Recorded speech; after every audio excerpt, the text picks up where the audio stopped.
De toutes les souffrances qu'un être humain puisse vivre, la trahison est sans doute celle qui laisse les cicatrices les plus profondes. Il y a la désillusion totale, la perte de confiance, la fin d'une relation, le deuil des rêves et des projets.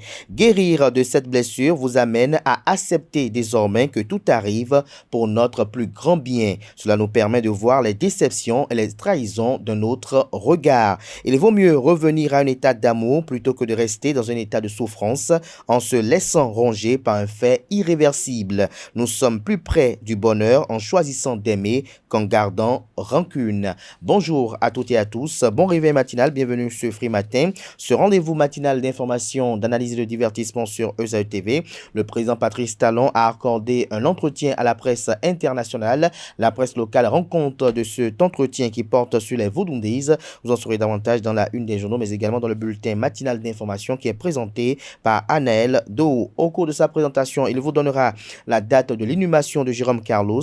Il nous parlera également de Karim Ouad qui renonce à sa nationalité française au profit de sa candidature à la prochaine présidentielle au Sénégal. Juste après le bulletin matinal d'information, je reçois pour vous Hospice Bienvenue Rouilloton, anthropologue, spécialiste du développement et droits humains, consultant formateur. Il est enseignant intervenant externe à l'INGEPS, Université d'Abomey. Il est membre de la diaspora béninoise de France. Avec lui, on parlera des Vodundees.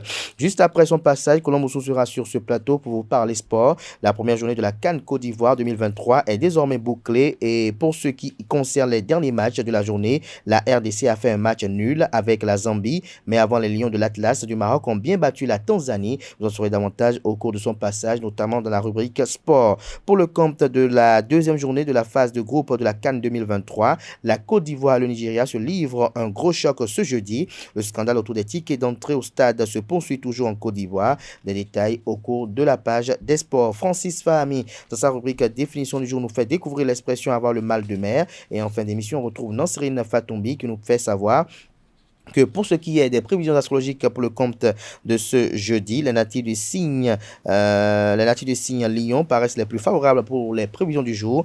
Amis natifs du signe Lion, ne craignez pas de briller de mille feux car votre lumière est source d'inspiration et de motivation pour ceux qui vous entourent. Profitez de cette journée pour initier de nouveaux projets et montrer votre capacité à mener une équipe vers la réussite. Voilà l'essentiel à retenir du sommet de ce matin, chers amis internautes. Juste après l'instant pub, on se retrouve pour parcourir ensemble les unes de ce jeudi.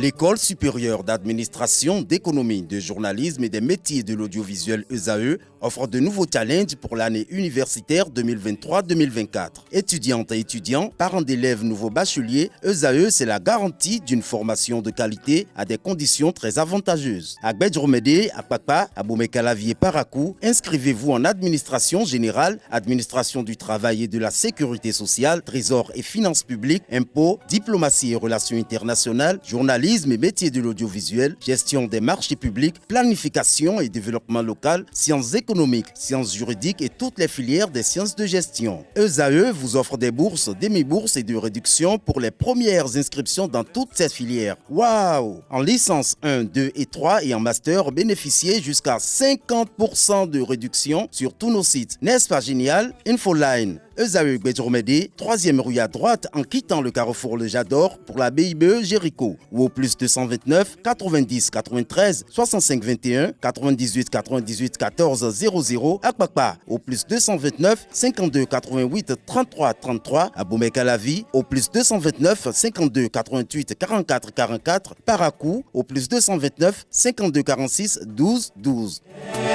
ESAE, l'excellence à un nom.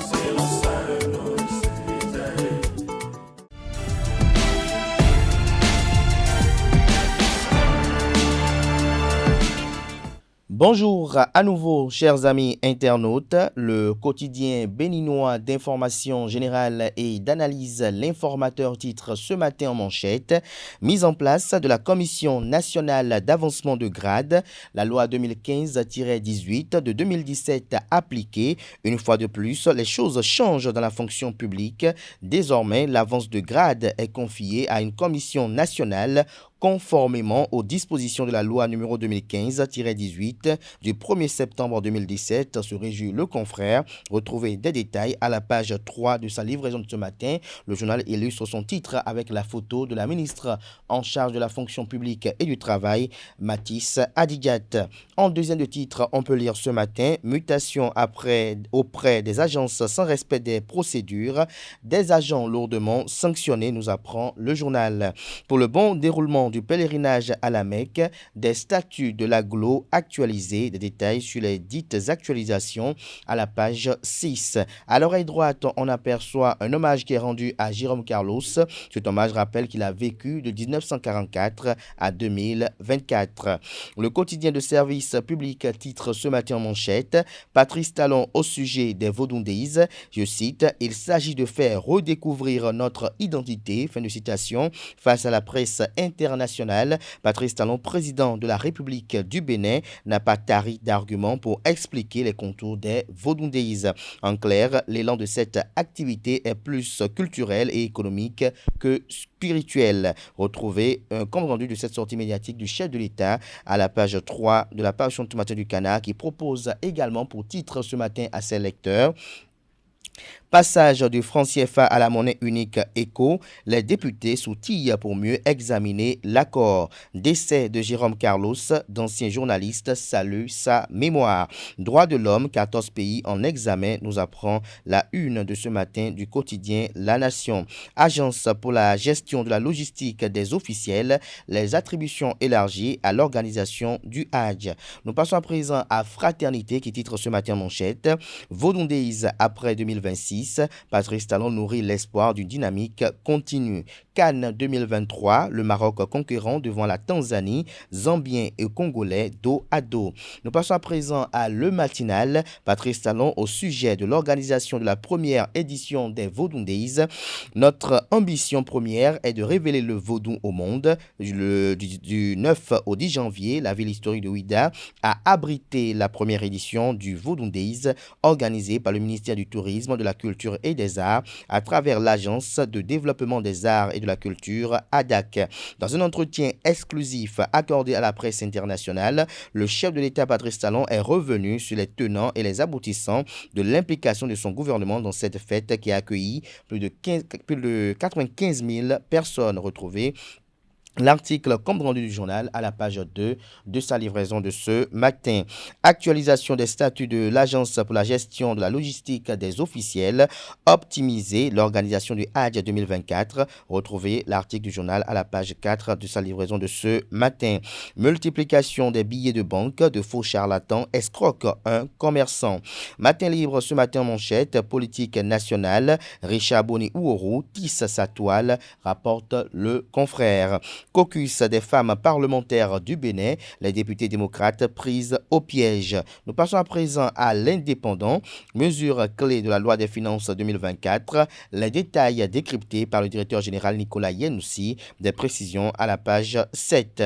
Nous passons à présent au quotidien Nord-Sud du quotidien, mais avant, découvrons un autre titre à la une de l'Indépendant de ce matin, hommage et obsèques, les restes précieux de Jérôme Carlos retournent à la terre le 25 janvier prochain.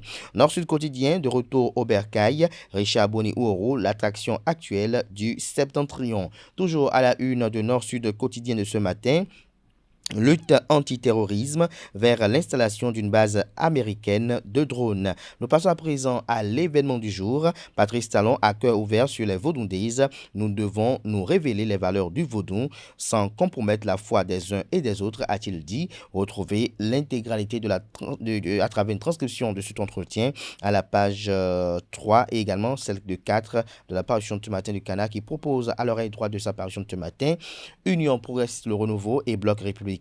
Djogbenou et Biotchani, la parfaite entente. Le confrère de Dabaro titre ce matin en manchette, à peine rentré au Bénin, Richard Boni Ouourou, le nouvel homme politique chouchou des Béninois. Dans l'arène politique du Bénin, une étoile montante capte l'attention et suscite un engouement populaire qui confine à la légende. Richard Boni Ouourou, puisque c'est de lui qu'il s'agit, est de retour au pays après des années d'absence et sa présence seule semble catalyser les espoirs d'une nation, estime le confrère. L'autre quotidien ce matin en manchette, célébration de la première édition de Vodun Days. Patrice Talon est clair sur le bien fondé des Vodun Days. Dossier du directeur général AGETIP devant la Cour de répression des infractions économiques et du terrorisme Criette. La Cour spéciale renvoie l'audience au 12 février. La boussole ce matin en manchette pour prévenir le double emploi, les salaires de certains agents d'État suspendus. Nous passons à présent à Le Routier, décès du doyen Jérôme Carlos. Lire le communiqué de la PADEM Bénin en page 6. Le confrère de Le Leader du jour ce matin en manchette parle d'échanges périodiques. Ce matin à la une, autant pour moi, parle d'échanges périodiques entre l'Union progressiste Le Renouveau et le bloc républicain Joseph Diaguenou et Ablaye Biochani pour la consolidation du partenariat bipartite entre les deux formations politiques. Décryptage info ce matin à sa une, bon déroulement du pèlerinage à la Mecque, relecture des attributions de l'Agence pour la gestion de la logistique des officiels. Nouvelle expression ce matin en manchette parle d'accaparement des domaines publics à Porto Novo. Un cas d'école à Dowa, à Bogo, défie l'autorité. Plus de 10 ans qu'un domaine public échappe à la mairie de Porto Novo dans le 5e arrondissement, précisément au quartier Dowa, à Bogo. Cet espace public se trouve en face de l'église protestante méthodiste de Doha, dans la dernière rue à droite en venant vers les feux tricolores du carrefour à Gwankanou, en quittant la place Welcome pour tomber sur la voie hantée. Retrouvez la suite des dénonciations du confrère dans les colonnes de sa parution, précisément aux pages 2 et 3. Le Soleil Bénin Info ce matin à sa une, combien ont coûté les Vodun Days? Patrice Talon apporte des clarifications. Le réformateur national engagé à faire du vaudou un vecteur de développement touristique et économique du Bénin. Nous passons à présent au quotidien La Nouvelle Gazette qui titre ce matin en manchette célébration de la journée du 10 janvier en différé sur le site de Fouaragba. Balogun Kouchoro, on en signe, sacrifier la tradition des personnalités venues des États-Unis, du Brésil, du Gabon, du Sénégal, du Congo-Brazzaville parle des bienfaits du Sakpata. Nous finissons avec l'hebdomadaire satirique et humoristique apparaissant à Cotonou. Tofa 2024, Ça à clan, créer des clans. Bokono Loki, est-ce vrai que le Tofa 2024 demande la libération de Rekia Madougou et au Bokono de rétorquer, éviter d'appeler ici des noms de personnes dont je n'ai jamais bouffé un franc, ça peut énerver les esprits. Voilà qui met un thème à la une des journaux de ce matin. Merci pour l'attention, chers amis internautes. Notre matin se poursuit. Nous passons à présent au bulletin matinal d'information qui est présenté ce matin par Anaël Dou.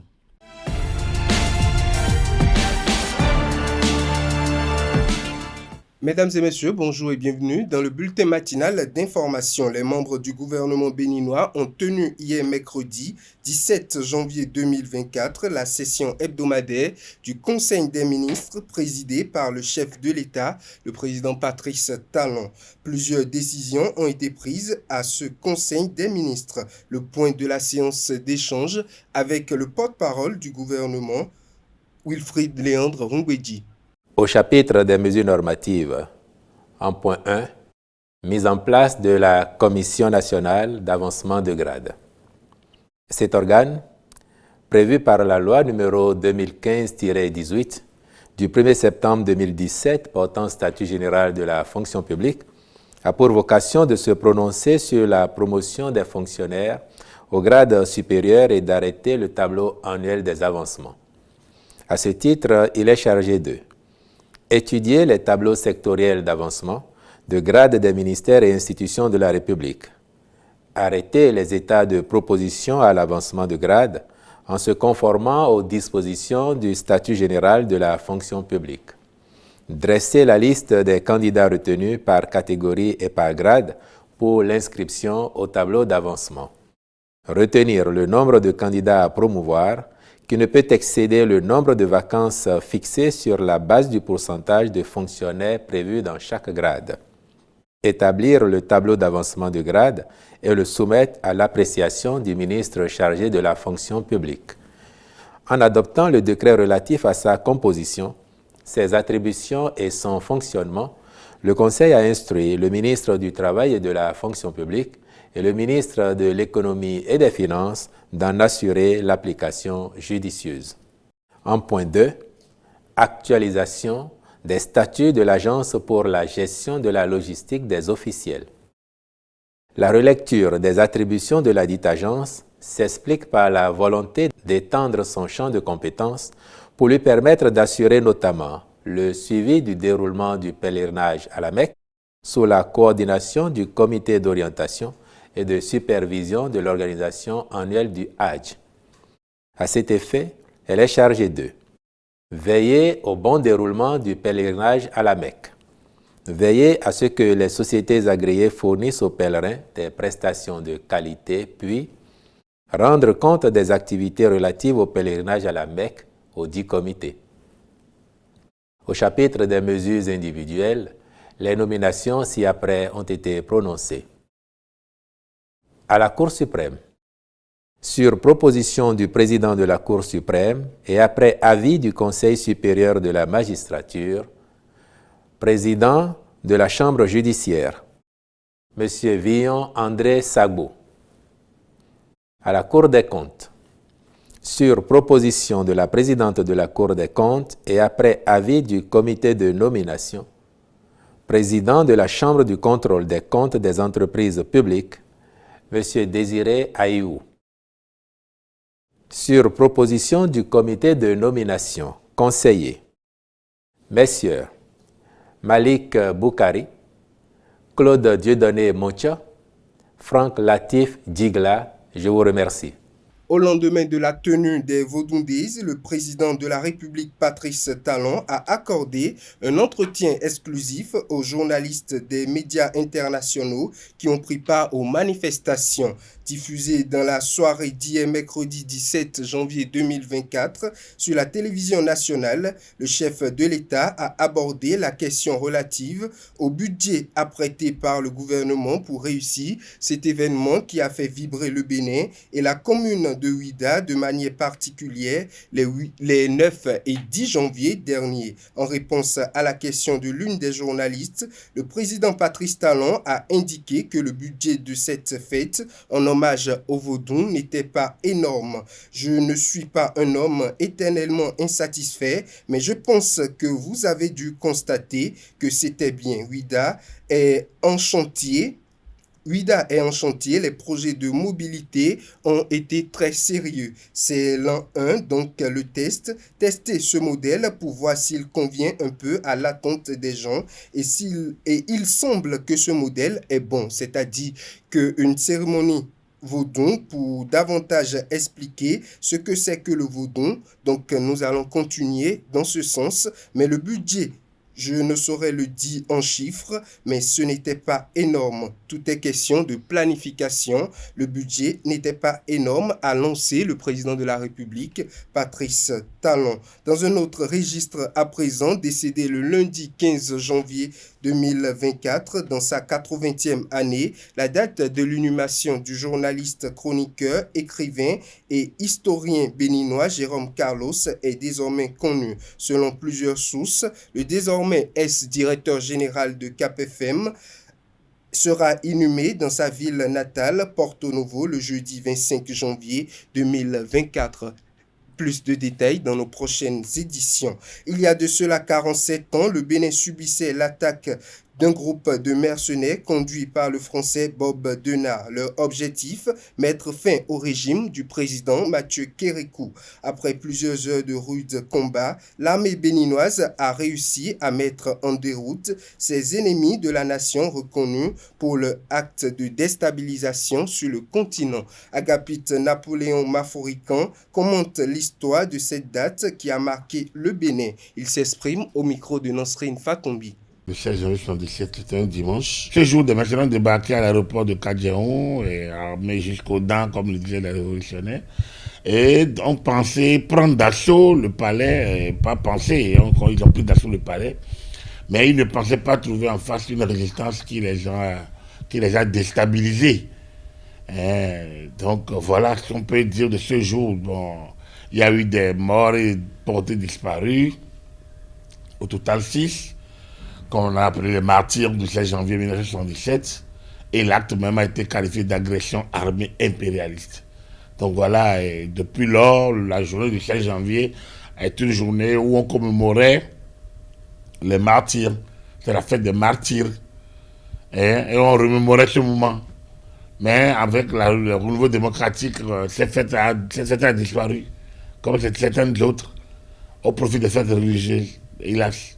Donc voilà, ce que moi peut en dire, et peut-être que j'ajouterai que, disons, au niveau de mon engagement, moi, citoyen et patriotique, je pense que le 16 janvier doit être raconté.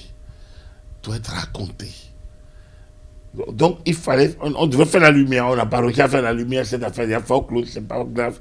Mais au moins qu'on s'approprie la vérité et qu'elle soit une, première chose.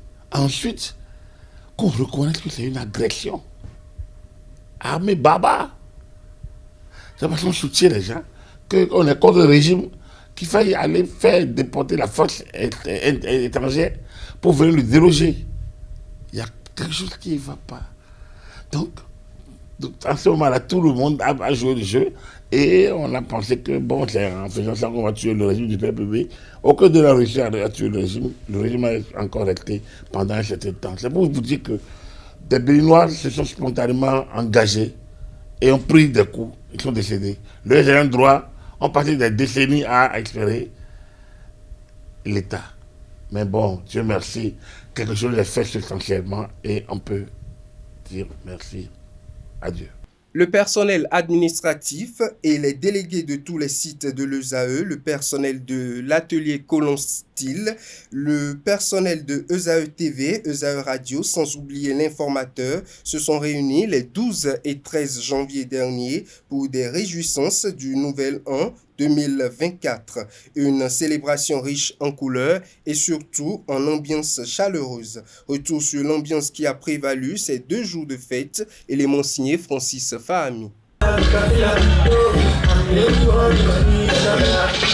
C'est presque un rituel et une tradition dans la famille ESAE. À l'orée de chaque année, les délégués de l'École supérieure d'administration, d'économie, de journalisme et des métiers de l'audiovisuel ESAE, ainsi que tout le personnel et ceux de la maison de couture Colon Style se retrouvent au domicile du fondateur pour des moments de réjouissance. Il s'agit en effet d'occasions de brassage et de communion.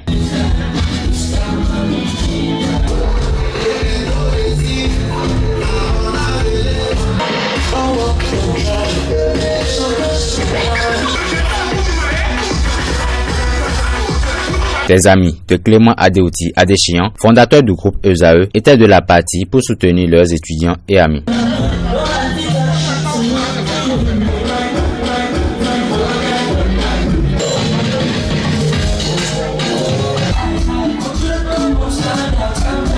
Pour la deuxième phase des réjouissances, les étudiants, membres du personnel et amis se sont retrouvés dans la soirée du lendemain à la plage autour du feu de camp et face à la mer. L'offre touristique des Vodundays a été complétée par la 6e édition du festival Agbadia Authentique de Oumako du 5 au 7 janvier 2024. C'était un moment de retrouvailles de tous les fils Wachi autour du rythme de leur terroir à Oumako. Le reportage avec Carles Kitome. Nous sommes en fête. C'est la fête du festival Agbadia de Oumako. Oumako est en fête. Et étant de Oumako, je suis en fête. Pour ce premier week-end de l'année 2024, la plupart des ressortissants de l'arrondissement de Oumako se sont donné rendez-vous pour la 6e édition du festival Agbadia Authentique de Oumako, événement qui fait office de retrouvailles. Et ce que vous voyez, c'est les contributions de la population de Oumako et quelques amis de Oumako qui soutiennent l'événement.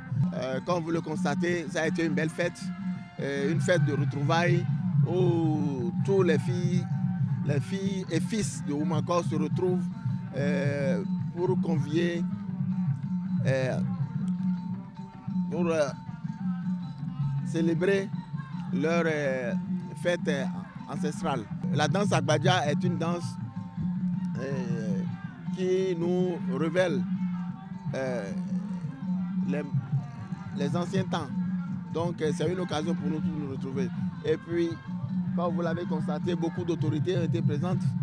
Et comme aujourd'hui, le tourisme prend son élan au Bénin, nous avons voulu s'insérer dans ce programme d'action du gouvernement aussi qui pourra contribuer au tourisme. Voilà, donc la fête a été belle, les icônes ont été décorées. Aujourd'hui, ceux qui ont, les initiateurs, les anciens joueurs de ce rythme ont été décorés à la présence des autorités politico-administratives, et toute la communauté Wachi et les amis de Oumako qui étaient présents à l'événement. L'édition 2024 du festival Agbadia authentique de Oumako est bénie par l'Église qui y trouve l'opportunité d'appeler à la culture de l'unité.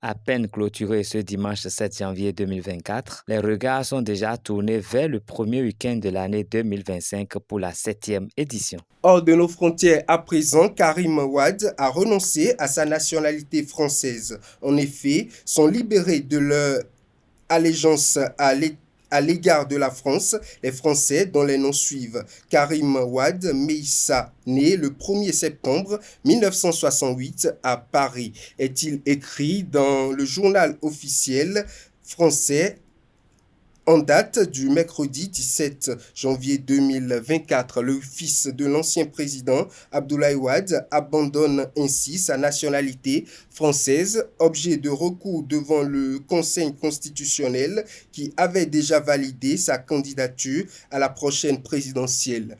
Selon la constitution sénégalaise, tous les candidats à la présidence doivent être exclusivement de nationalité sénégalaise, jouissant de leurs droits civils et politiques et être âgés de 35 au moins et 75 ans au plus le jour du scrutin. Il doit aussi savoir écrire et lire, parler couramment la langue officielle, le français. C'est d'ailleurs dans ce sens que le député Tieno Alassane Sall avait déposé le mardi 16 janvier un recours devant le Conseil constitutionnel demandant l'invalidation de la candidature de Karim Wade. Mesdames et messieurs, c'est tout pour le bulletin matinal d'information. Merci à vous, Aneldo, pour cette présentation du bulletin matinal d'information. Chers amis internautes, on retrouve à 19h Billy Gaël pour la grande édition du journal télévisé sur ESAE TV. Place à présent à l'invité de ce matin sur Free Matin.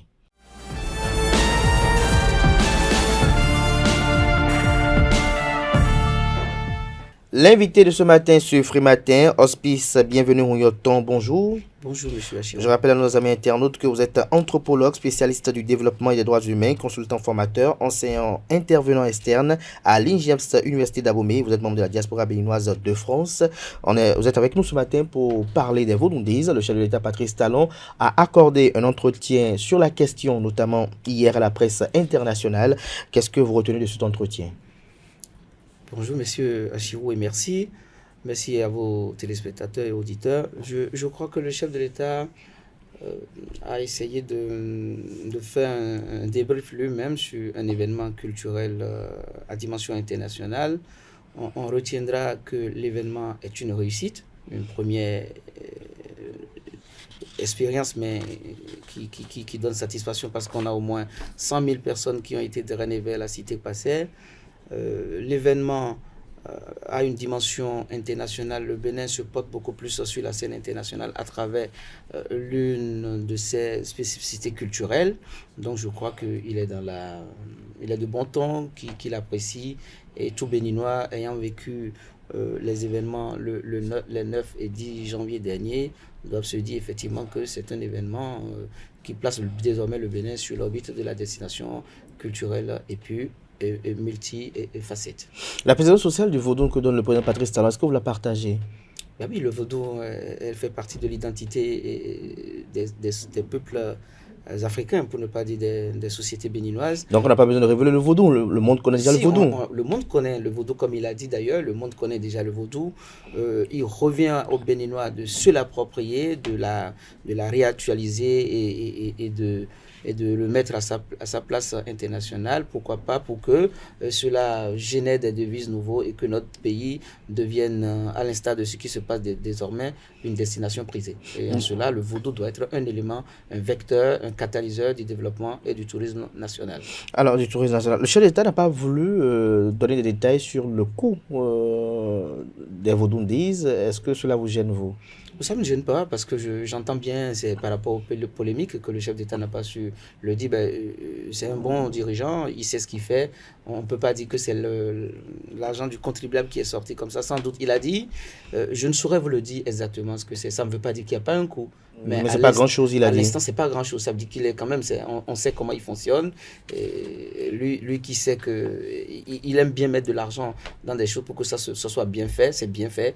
Mais il pourrait pas il peut pas vous dire, les Vaudous ont coûté 60 milliards, comme le dit dans le pays. C'est pas ça, ça peut pas être le cas. C'est quand même, 60 milliards, c'est quand même beaucoup. Pour ce qu'on a vu, c'est beaucoup. C'est beaucoup. Je n'ai pas les chiffres, c'est ce qui est entendu sur les réseaux et dans beaucoup de forums. Il a bien dit, c'est pas énorme.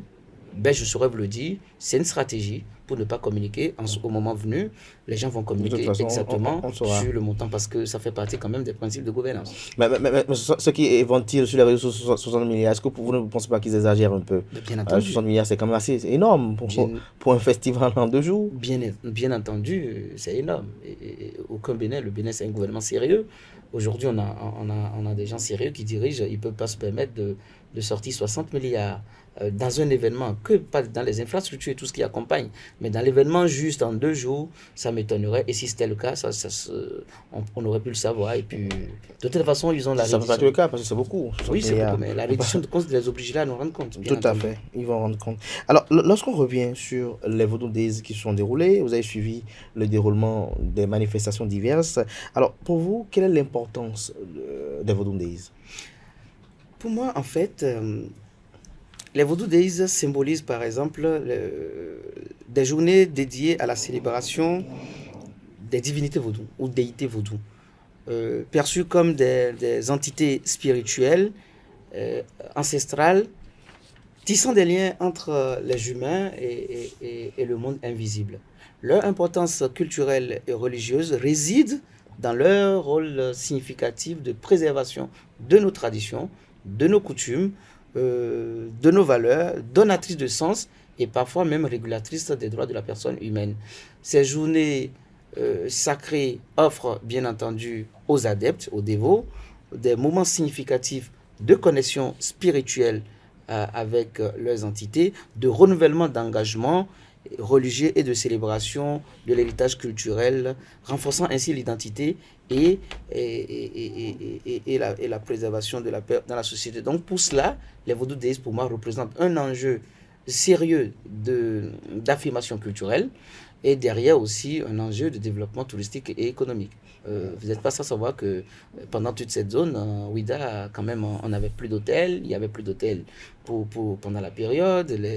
Derrière, il y avait toute une économie locale qui a fonctionné, les restaurants, les bars. Donc, on peut dire que les Vaudou-Ndiz permettront forcément, et à coup sûr, le bilan va le montrer, que c'est un enjeu, un élément catalyseur du développement touristique aujourd'hui. Lorsque vous parlez d'éléments catalyseurs du développement touristique aujourd'hui, organiser un tourisme religieux autour du vaudou, pour vous, quelle serait l'influence sur la culture béninoise?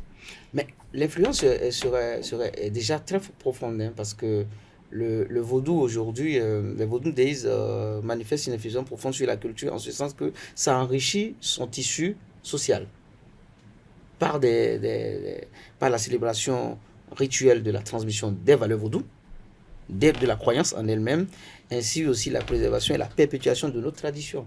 C'est une très belle chose. Donc, les Vaudou-Ndiz nous permettront, bien entendu, à la population de participer activement à des cérémonies qui montrent que leur identité reste intacte. Parce que chaque peuple a son identité, le Bénin ne peut pas s'y échapper. Alors, lorsqu'on parle de la fête du vaudou, on parle des Vaudou-Ndiz aujourd'hui, toutes celles qui ont été effectuées jusqu'à ce jour, quelle comparaison faites-vous? En fait, qu'est-ce qui a véritablement changé? C'est le format qui a changé. Le format qui a changé, vous n'êtes pas sans savoir que il y avait une journée nationale des religions dites endogènes. Et donc, du coup, c'est une journée Aujourd'hui, le nouveau format voudrait qu'on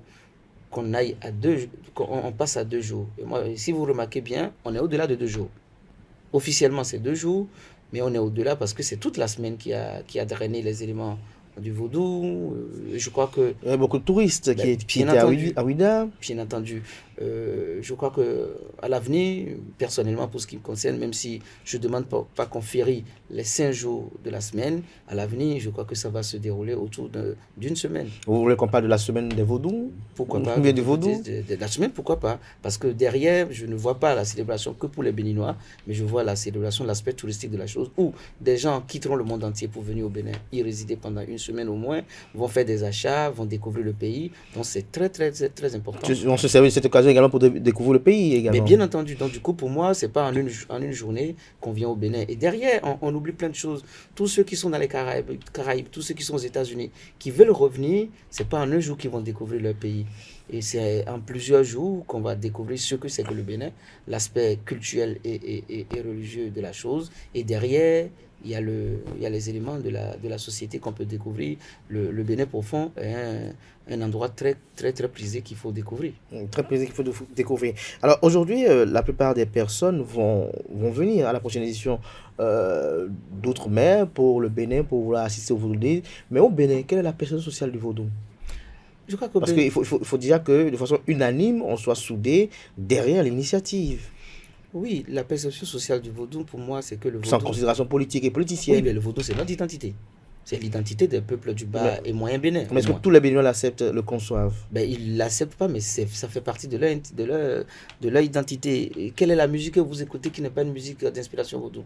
Quel est l'art qui n'est pas un art d'inspiration vaudou? Donc le Bénin, la forme de cette société, l'expression culturelle que nous avons, elle est entièrement vaudou. Donc vous vous souvenez, le président Talon, lors d'un événement, disait que l'Afrique est de tradition vaudou. Il n'a pas tort de le dire ainsi parce que tout ce que nous faisons, c'est les éléments, c'est les principes vaudous qui gouvernent notre structuration de la vie sociale, politique, économique et tout ce qui compte. Donc les Béninois le refusant ainsi, je crois qu'ils se voilent la face. On peut être catholique, on peut être musulman, tout faire, mais cela ne veut pas dire que le vaudou n'a pas d'imprégnation sur nous. Le vaudou est notre identité. Le vaudou est notre identité. Alors, donc, à vous entendre, on doit pérenniser les Vaudou Days. Bien entendu. Il faut les pérenniser. Alors, on doit les pérenniser, mais est-ce que vous estimez qu'il y a des petites touches qu'on doit ajouter pour les fois à venir? Oui, je crois que c'est un premier essai. Est-ce que les différentes activités, selon vous, vous agréez? Est-ce que le fait qu'il y ait des concerts, le fait que le TOFA soit fait devant le président de la République, les présidents d'institutions, est-ce que tout ça répond, pour vous qui êtes anthropologue, est-ce que cela répond aux normes? Je crois que le format est bien organisé, même si au-delà, je suis scientifique. J'aurais bien aimé aussi que lors des Vaudou Days, que les scientifiques viennent présenter leurs travaux sur les vaudous. Et donc, le faire ainsi avec le président, on a la musique, on a l'art. Derrière, on a la musique, il y a le festival des artistes internationaux qui sont venus prester au Bénin, c'est une bonne chose, mais c'est l'occasion pour qu'on mette en valeur les rythmes vaudous. Les rythmes vaudous chez nous, les chansons vaudous, l'art vaudou, la tradithérapie. C'est en gros la médecine traditionnelle vaudou, on peut tout faire, le faire ainsi, il n'y a pas de souci. Que le président de la République, qu'on fasse le TOFA devant le président de la République aussi, ça y participe. C'est une bonne chose parce que on a plusieurs TOFA à un moment donné. Le faire devant le chef de l'État, ça calme les choses, au moins on sait qu'on a un TOFA unique qui dit une même chose. Parce que le TOFA que vous allez faire à Bomé ne sera pas celui qui va être sorti à Porto Novo. Parce que c'est logique. C'est pas les mêmes circonstances. C'est pas les mêmes circonstances, c'est pas les mêmes lieux, c'est pas les mêmes endroits. Donc, un TOFA national, je suis pour. Et il va falloir que les interprétations aussi concordent pour qu'on ait une belle vision. Parce que c'est ça aussi ce que je dis, identité. Le TOFA, les gens le font, hein, on le fait depuis toujours. Que ce soit les humains, les chefs, les gouvernants, ils le faisaient, mais de manière cachée. Le dire, le révéler, comme je l'ai dit, reviendra aussi à dire que nous avons une identité vaudou qui, même si elle est critiquée ailleurs, doit faire partie de nos actions politiques, de gouvernement et de gouvernance. Comment les vôtres au niveau de la diaspora ont vécu les Vaudou Days? Nous, on a vécu les Vaudou Days comme des moments uniques d'expression culturelle, par rapport, suscitant un intérêt croissant de la part de des gens du monde entier. Au niveau de la diaspora, on est fiers d'être béninois quand on voit ce qui s'est passé. C'est vrai qu'il y a des malentendus qui font que, des stéréotypes qui font que les gens ont envie de découvrir ce que c'est que le vaudou. Le vaudou n'est pas ce que les gens pensent aujourd'hui à l'étranger. Le vaudou n'est pas ce que... Pour vous, le vaudou est quoi? Le vaudou, c'est un art, c'est un mode de vie. C'est une tradition, c'est un système de gouvernance, c'est un système de développement. Derrière, il y a tout ça à développer. C'est en cela d'ailleurs que moi j'invite les étudiants en sociologie, en anthropologie qui est ma discipline, en droit, en psychologie, en sciences de l'éducation, même en sciences politiques de gestion et en communication comme la vôtre, et même en technologie, à s'intéresser au vaudou pour découvrir ses aspects les plus profonds. C'est très riche le vaudou. Et par rapport aux chercheurs, je les invite à collaborer beaucoup plus davantage avec la diaspora pour qu'on arrive à révéler davantage le vaudou en s'alliant bien entendu sur la politique du gouvernement qui est en place depuis 2016. Le vaudou est une religion. Le vaudou est une religion. Alors, vous êtes en train de rédiger un ouvrage sur le FA, les droits humains. Vous pouvez en dire quelques mots avant qu'on conclue? Non, ce n'est pas un ouvrage. J'ai rédigé un article sur le FA et les droits humains. C'est pour voir que j'ai présenté au Festival international de Porto-Novo en 2019. C'est pour vous dire que le FA, qui est un système de croyance, un art divinatoire de croyance en Afrique de l'Ouest, arrive quand même à nous montrer comment est-ce que les droits humains étaient protégés à travers le FA. Le FA ne permet pas qu'on viole les droits humains. Il y a beaucoup d'allégories qui le pensent ainsi. Le FA ne permet même pas à un chef d'abuser des droits de ses citoyens. Donc, quand on va en profondeur, on découvre aussi que le FA pratiquement a tout prévu et qu'il n'y a pas de souci. Moi, ce qui m'intéresse, vous voyez, aujourd'hui, à l'image de la fête de la musique qui célèbre l'identité française, à l'image du carnaval de Rio de Janeiro, à l'image du carnaval de Venise en Italie, à l'image de Diwali en Inde qui célèbre aussi l'aspect spirituel, et même aussi le printemps, la fête du printemps ou bien la fête du Nouvel An chinois, c'est la même chose. On retrouve les mêmes éléments où on partage des éléments culturels, on renouvelle des engagements annuels, et derrière, vous avez des aspects, comme on appelle, festifs, il y a de l'art, il y a de la danse et tout. Donc le vaudou, pour moi, participe à tout ceci et il va falloir qu'on le valorise. D'ailleurs, moi, ces 8 dernières années, mes travaux se sont beaucoup plus focalisés sur le vaudou. Je suis spécialiste en anthropologie de la socialisation, mais désormais, j'écris beaucoup là-dessus parce que dans le vaudou, je vois des aspects de la socialisation. J'ai un article sorti tout récemment qui porte sur le vaudou et le pouvoir. Comment, à travers le vaudou, on gouverne un peuple. J'ai écrit aussi des éléments sur la socialisation par les adeptes. Donc, du coup, dans le vaudou, vous avez des questions de mobilité et même de développement qu'il faudra beaucoup plus creuser davantage. Comment, à travers le vaudou, on gouverne? Ah ben oui, à travers le vaudou, on gouverne parce que le vaudou a des principes. Je vous ai dit au départ que dans le vaudou, il y a le vaudou, l'un des principes, c'est le principe donatrice de sens, des valeurs morales, mais aussi de régulation des droits de la personne humaine. Et donc, si vous êtes bien imprégné des principes vaudou, lorsque vous arrivez au pouvoir, vous savez très bien qu'il y a des droits à respecter et qu'on ne les viole pas. Et le vaudou le dit, et c'est ce qu'on ne nous révèle pas dans notre société aujourd'hui. Parce que les Béninois pensent que le vaudou, il n'y a que l'aspect négatif. Et c'est ce travail qu'on va faire correctement pour que le vaudou, on puisse distinguer le vaudou de la malfaisance, en fait. Le vaudou, le fa n'est pas le vaudou, à mon avis. Et tout chercheur sera d'accord avec moi. Le vaudou n'est pas du malheur. Le vaudou, c'est un mode de vie. C'est un mode de gouvernement. Et parfois même, c'est un mode de développement. Et donc, le vaudou, pour moi, doit s'intégrer de façon la plus harmonieuse aux éléments de développement, de conduite de politique publique aujourd'hui. Quelques mots pour conclure cet entretien? Merci de m'avoir invité. C'est une belle occasion. Les Vaudou Days participent à notre identité. Aujourd'hui, la destination Bénin sera beaucoup plus prisée, sans doute, parce que les gens ont envie de voir. Les Vaudou Days permettront un développement économique et touristique, développement économique surtout. Vous allez voir dans les années à venir, Ouida deviendra un pôle attractif parce que avec les Vaudou Days, on va drainer du monde 100 000, à près de 100 000 personnes. Je suis sûr que d'ici 1 an, 2 ans, 3 ans, voire 5, les Volundays vont drainer des millions de personnes, et ce qui sera très important pour l'économie béninoise. Rendez-vous en août à Porte-Novo. Oui, pourquoi pas, je suis entièrement disposé. Merci à vous, Hospice Bienvenue au Moyoton. On reverra bien évidemment avant le mois d'août sur ESAE TV. Je rappelle que vous êtes anthropologue, spécialiste du développement et des droits humains, consultant formateur, enseignant, intervenant externe à l'INGEPS, Université d'Abomey, membre de la diaspora béninoise de France. Merci une fois encore d'être passé. Chers amis internautes à présent, j'installe Colombe Ousso pour la page des sports. Amis sportifs, bonjour. La Coupe d'Afrique des Nations Cannes Côte d'Ivoire 2023 poursuit son petit bonhomme de chemin alors qu'il disputait la dernière rencontre de cette première journée de la phase de poule de la Cannes 2023 hier mercredi.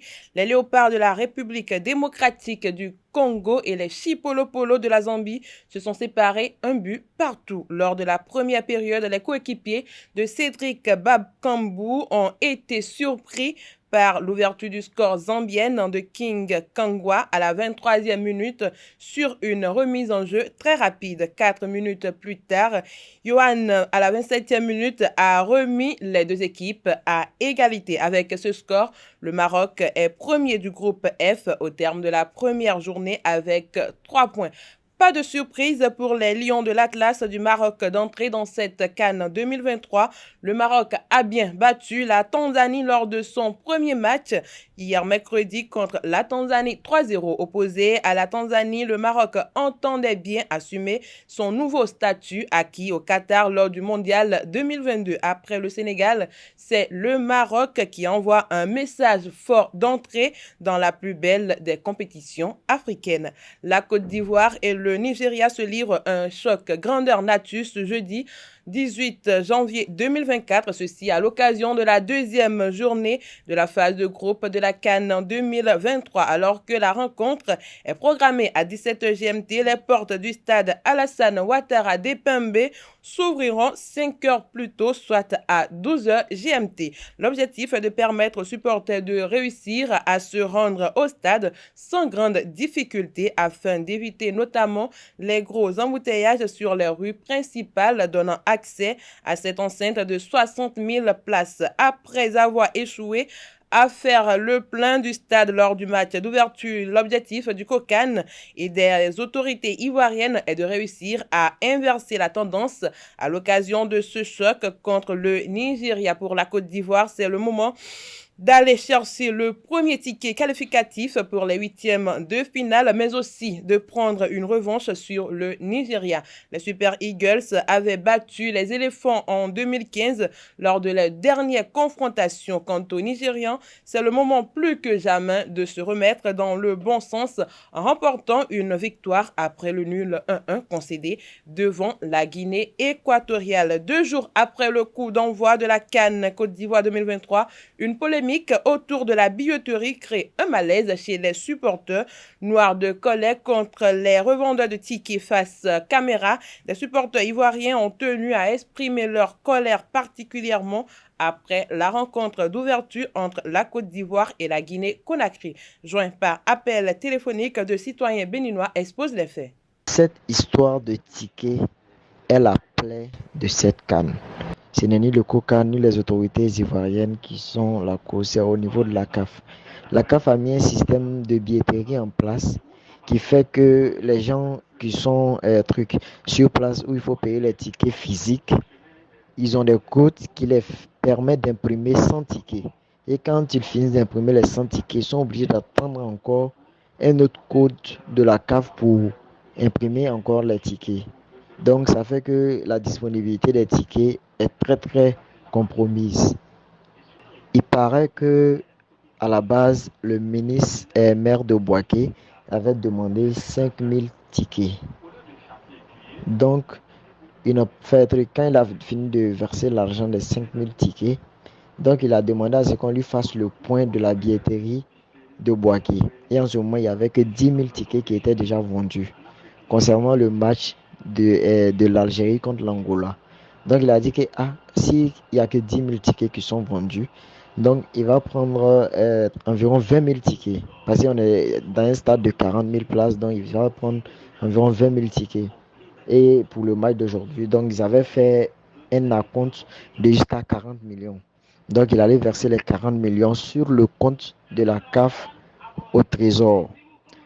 Donc, quand il a fini de verser, maintenant, pour qu'on imprime les billets pour lui remettre, il y avait un problème. Parce qu'ils ont réussi à imprimer que 1000 billets. Ils étaient déjà à 18 h. Donc, ils n'ont pas pu imprimer d'autres billets jusqu'à 3000 billets. Donc, il les a dit que quoi? Comme ils savaient que moi, j'ai déjà mon argent avec vous, donc ce que j'aimerais, c'est que avec l'accord des autorités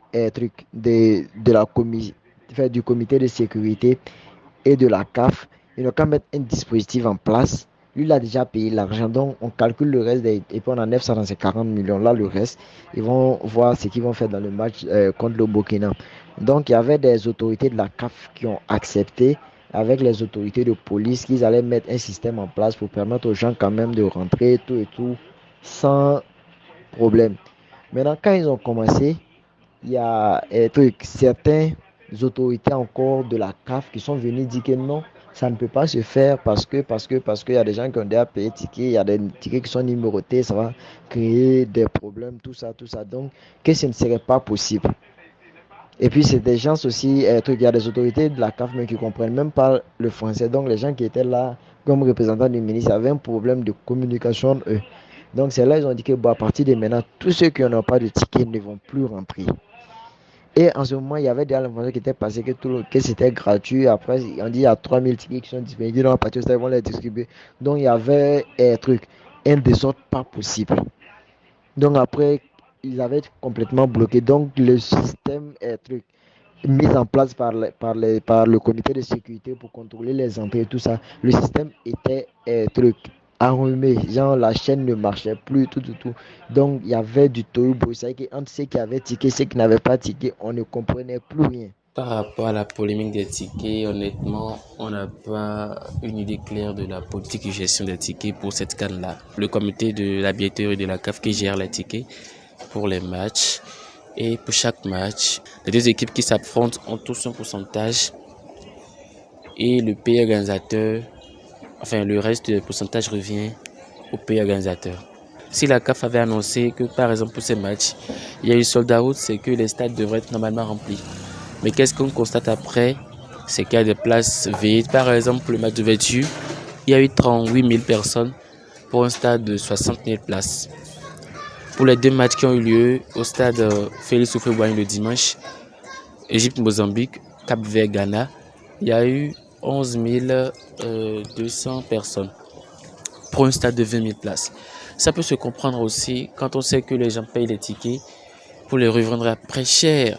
Les tickets sont vendus à 1 000 francs, 3 000, 5 000, 10 000, 15 000.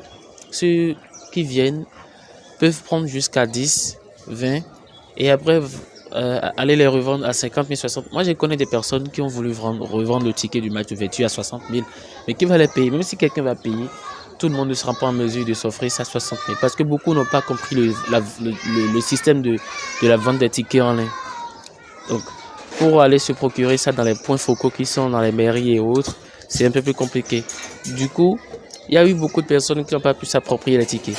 Maintenant, à l'approche des matchs, à la veille des matchs, ils se sentent obligés soit de payer ça cher, soit carrément de laisser tomber. Donc, je peux dire aussi que le fait que les stades ne soient pas remplis est dû en quelque sorte au marché noir, à la contrefaçon des tickets. Les supporters ne sont pas encore au bout de leur peine avec les tickets de match, alors que le COCAN et la CAF ont annoncé la mise en vente de nouveaux tickets physiques. Les fans en ont manqué hier matin à la poste de Bengerville. Beaucoup de tickets de match ne sont plus disponibles alors que des rencontres se disputent dans des stades presque vides. C'est dans ce contexte que les deux structures ont décidé de remettre en vente de nouveaux tickets dans les 51 différents points de vente. À la pause de Bingerville, c'était malheureusement un rendez-vous manqué pour les quelques supporters ivoiriens qui ont fait le déplacement. À leur grande déception, ils apprennent qu'il n'y a plus de tickets disponibles pour le choc entre la Côte d'Ivoire et le Nigeria. À Bassam, c'est le même scénario, ainsi qu'à la poste de la Cité Rouge. C'est tout le contraire. En revanche, à la poste d'Abobo et à Koumassi, où des tickets sont disponibles. Dans le même temps, certains individus détiennent à eux seuls un nombre important de tickets qu'ils tentent de revendre à des prix astronomiques. Handball pour finir cette édition. Hier mercredi en Égypte, le coup d'envoi de la 26e Coupe d'Afrique des Nations Senior Hommes a été donné, une compétition qui oppose 16 pays regroupés dans 4 différents groupes.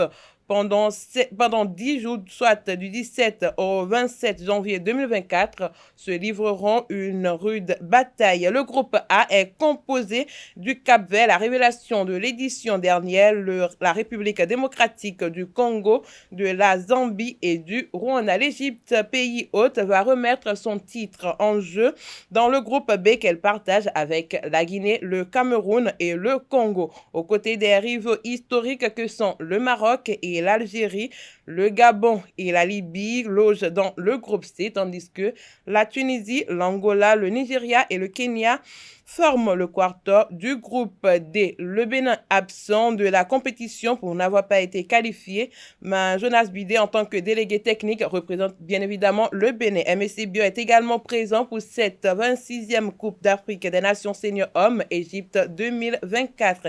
Il a été sollicité par le Nigeria compte tenu de son expérience à faire partie du staff du Nigeria pour la compétition. C'est tout pour la page des sports de ce matin. Merci et à très bientôt. Merci à vous, Colombe Oussou, pour cette présentation de l'actualité sportive. Chers amis internautes, Francis Fahmi s'installe à présent pour la rubrique Définition du jour.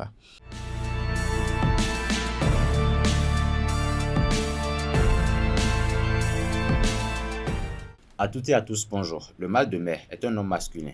Il fait partie du mal des transports, appelé également nopathie. Il rend malade une personne lors d'une navigation en mer. Une personne qui a le mal de mer n'est pas au mieux de sa forme lors de l'utilisation des transports en bateau.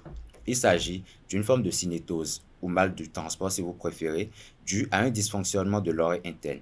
Il touche une personne présente sur une embarcation. En mer, le balancier créé par le mouvement de l'eau perturbe les informations envoyées au centre de l'équilibre qui se situe au sein de l'oreille interne. En règle générale, le cerveau reçoit plusieurs informations provenant de plusieurs éléments du corps. Les canaux sémicirculaires situés dans le système vestibulaire de l'oreille interne permettent d'informer le cerveau sur le positionnement de la tête et donc indirectement sur celui du corps. Les yeux permettent d'avoir des repères visuels et de voir l'espace autour de nous. La proprioception ou encore pied au sol nous permet de voir que nous sommes stables. Quand ces variables ne sont pas synchronisées, le cerveau reçoit des informations contradictoires car les capteurs sont perturbés et le mal de mer se fait ressentir. Chers amis internautes, c'est tout pour la définition de ce matin. Merci et à la prochaine. Merci à vous, Francis Fahmi, pour cette présentation assez instructive. S'installe à présent Nasrine Fatoumbi pour les prévisions astrologiques.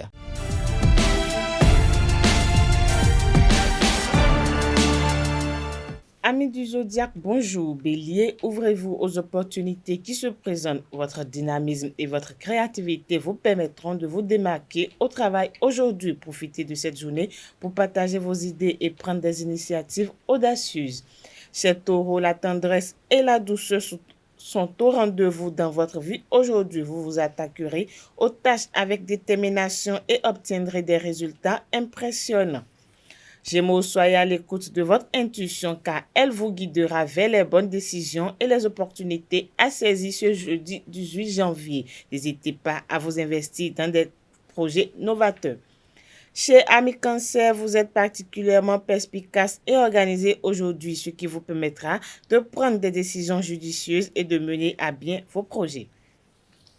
Lion, ne craignez pas de briller de mille feux car votre lumière est source d'inspiration et de motivation pour ceux qui vous entourent. Profitez de cette journée pour initier de nouveaux projets et montrer votre capacité à mener une équipe vers la réussite. Natif du signe Vierge, apprenez à lâcher prise et à vous accorder des moments de spontanéité et de légèreté pour vivre pleinement chaque instant de cette journée. Balance à présent, votre charme naturel et votre élégance vous rendent particulièrement séduisant aujourd'hui. Profitez de cette journée pour tisser des liens solides avec vos collègues et créer un environnement de travail harmonieux. Amis Scorpions, exprimez vos sentiments avec sincérité et audace. Profitez de cette journée pour vous investir dans des projets ambitieux car votre combativité sera récompensée. Sagittaire, votre optimisme et votre joie de vivre seront contagieux. Profitez-en pour élargir vos horizons professionnels et montrer votre capacité à sortir des sentiers battus. Amis Capricorne, restez ancrés dans le présent tout en gardant un œil sur l'avenir. En outre, votre pragmatisme et votre rigueur vous permettront de gérer les projets avec efficacité et maîtrise. Avant-dernier signe du zodiaque, cher amis Verseau, exprimez votre originalité et votre liberté en choisissant des activités qui sortent de l'ordinaire et qui vous permettent de vous exprimer pleinement. Néanmoins, ne craignez pas de sortir des sentiers battus et de suivre votre propre voie. Poisson, pour finir, écoutez votre cœur et suivez votre intuition. Votre imagination et votre capacité d'adaptation vous permettront de trouver des solutions créatives et innovantes aux problèmes que vous allez rencontrer ce jeudi. Voilà, c'est tout pour le message des astres de ce jeudi matin. Et voilà, chers amis internautes qui m'intègrent ma free matin ce matin. Merci à vous, Nasrine Fatoui. Merci à tout un chacun pour l'attention que vous accordez constamment à ce programme télé sur EZAE TV. On se retrouve demain par la grâce et la volonté divine. Jusque-là, portez-vous bien et belle suite de programmes sur EZAE TV.